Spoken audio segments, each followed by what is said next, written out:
पिछले एपिसोड में हमने भविष्यवाणिका का जो महत्वपूर्ण वाणी है, भारत की सभी जनता के लिए सबसे बड़ा सुरक्षा का जो वाणी था, जो आज तक साइंस और विज्ञान को मालूम नहीं, उसके बारे में हमने विचार रखा था।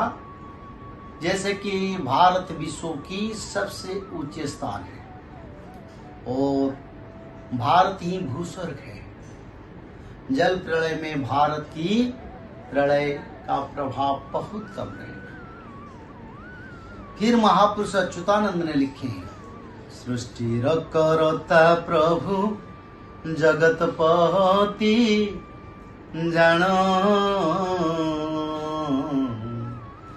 भारत भूमि रे करिवे वैकुंठ स्थापन। अति पवित्र भाव और भक्ति से महापुरुष अच्युतानंद ने सारे भारत के भक्त लोगों के लिए बताए हैं। सृष्टि र करता प्रभु जगतपति जानो, यानी ब्रह्मांड की अधिनायक रसरास रसिकेंद्र मौली देवादि देव प्रभु श्री बांके बिहारी भगवान विष्णु श्री जगन्नाथ क्या करेंगे ना, सारा सृष्टि को उन्होंने रचाया और पालन भी किया और पापियों को विनाश करके फिर धरती का सफाई भी कई बार की है।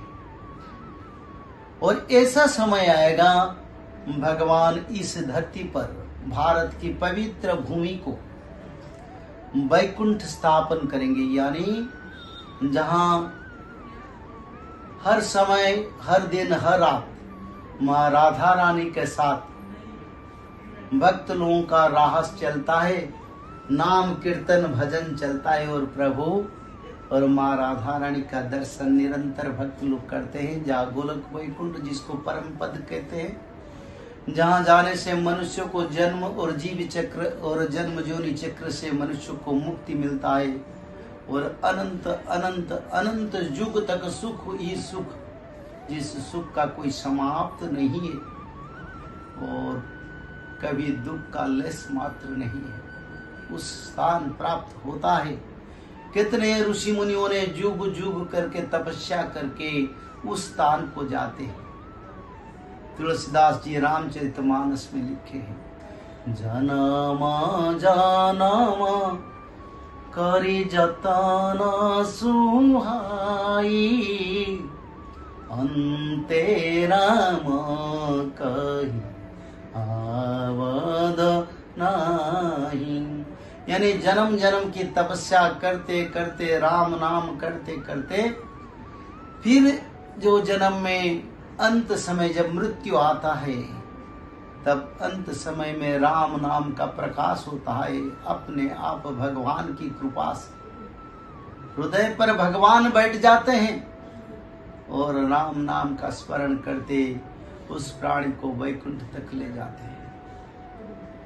जिस वैकुंठ मनुष्य, ऋषि, यक्ष, गंधर्व, देवता के लिए आश्चर्य है, दुर्लभ है, वही वैकुंठ को भगवान विष्णु, भगवान कल की फिर भारत में वैकुंठ धाम को प्रतिष्ठा करेंगे। ये मालिका में लिखा है और भक्त लोगों को उद्धार करेंगे। सारा विश्व भारत की अधीन रहेगा। पानी घेर रे आऊ सब महा देश, धीरे धीरे जान बुढ़ी जीव से महानी बास। पानी घेर रे आऊ सब महादेश, यानी भारत जैसी पवित्र भूमि को छोड़ के जितना महादेश है विश्व में, जो आज गर्व, अहंकार, घमंड और जीव हत्या तो इतना करते हैं जिसको वर्णन करना संभव नहीं है। उसका किया हुआ कर्म का फल उन लोग भोगेंगे और उनका जाति, गोत्र, धर्म के ऊपर ऐसे समय आएगा, ना जाति रहेगा, ना मनुष्य समाज रहेगा, ना कुछ भी रहेगा। सभी पापियों का विनाश होगा। महापुरुष अच्युतानंद ने भविष्य ग्रंथ में लिखे। उन्होंने बोले सूर्य पश्चिम में उदय हो सकते हैं और समय आएगा सत्ययुग में उदय होंगे, पर मेरा वाणी में कोई विराम नहीं रहेगा, कोई परिवर्तन नहीं रहेगा। मेरा वाणी ब्रह्म वाणी है, यानी भगवान की दी हुई प्रदत्त भक्त उद्धार का वाणी है, अमृत है। उसको पान करने से मनुष्य समाज का सुरक्षा बढ़ सकता है। तो ऐसे समय आएगा सारे महादेश, बड़े बड़े इमारतें, अपार्टमेंट्स जो बनाए 100 मंजिल का, 200 मंजिल का, पहाड़ियां, नदियां सब जल समाधि में डूब जाएंगे।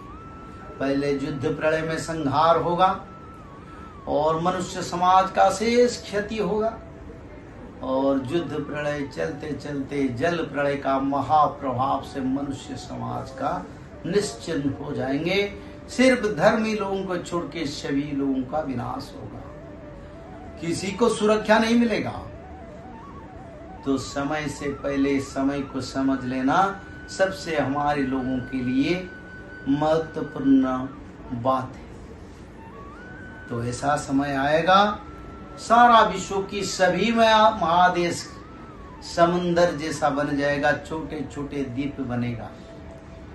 जो सप्त द्वीप था, सप्त महादेश है, वो रहेगा, पर आकृति यानी उनका जो परिधि का जो सीमा है, वो सीमा छोटे छोटे द्वीप जैसा हो जाएगा और अखंड भारत बनेगा।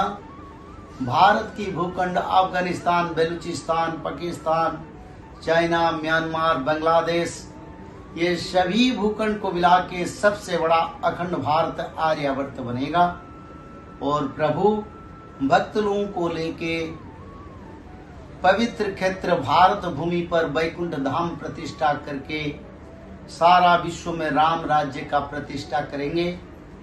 और जो जो भक्त लोग बचेंगे विश्व में कहीं कहीं छोटे छोटे महादेश में, उन भक्तों ने भी प्रभु का अनुसरण में रहेंगे, अनुगामियों के बन के रहेंगे और सनातन धर्म में रहेंगे और प्रभु का नाम भजन करते करते सत्य युग का काम आगे बढ़ते बढ़ते पूर्ण सत्य युग का प्रकाश होगा।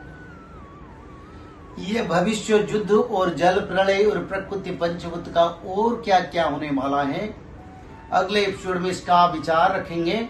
आज तो समय हो गया, तब तक जय जगन्नाथ।